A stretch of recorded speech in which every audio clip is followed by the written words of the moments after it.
If your church desires to have a podcast presence, but right now you're only making sermon CDs, this is the tutorial for you.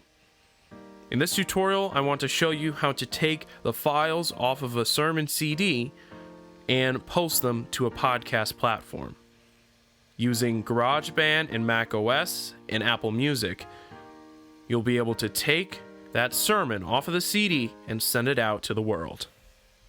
The first step is to write down the sermon information off of the CD, or however you store the information. So that would include speaker name, sermon title, and date. Next, copy all that information and create a folder, and use that information as the folder's title.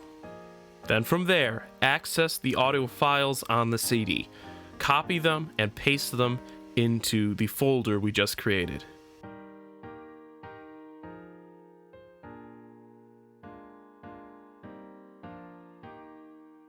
Create a GarageBand project by pressing File, New, then Empty Project. Drag the files, all of them, all together, into the project window.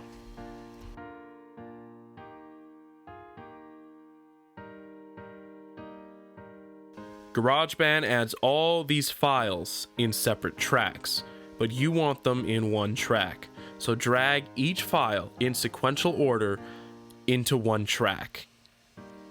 And once you're done, you can delete all the unused tracks.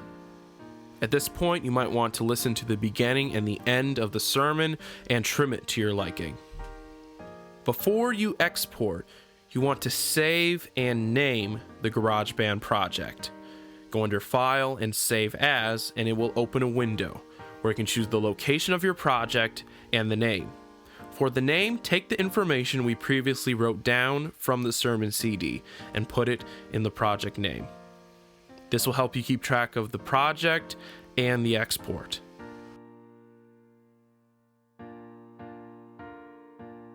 Now to export your song. Go under Share and Song to Music. It might say iTunes depending on your macOS version. A dialog window will open up. Input the information we recorded previously in the title. Under Title, put the title of the sermon. Under Artist, put the speaker. And under Playlist, create a playlist designated just for sermon audio. Your church name or initials and sermons should suffice. And under Quality, I choose High Quality iTunes Plus. Depending on space and where you're uploading it, you may want to try a lower quality. Now your export may take a while, but eventually it will open up Apple Music or iTunes and start to play your sermon. Now find the playlist where the sermon is located. Then go open your web browser and find your podcast service's upload page. Once on the upload page, go back to Apple Music or iTunes and drag the song file into your web browser. If your podcast provider doesn't support dragging or dropping, or it just doesn't seem to be working, you can click on an upload button and it will open the file browser. From there, drag and drop your song file into the file browser, and Apple will find it for you. And now you can select the file and press Choose, and it will begin to upload.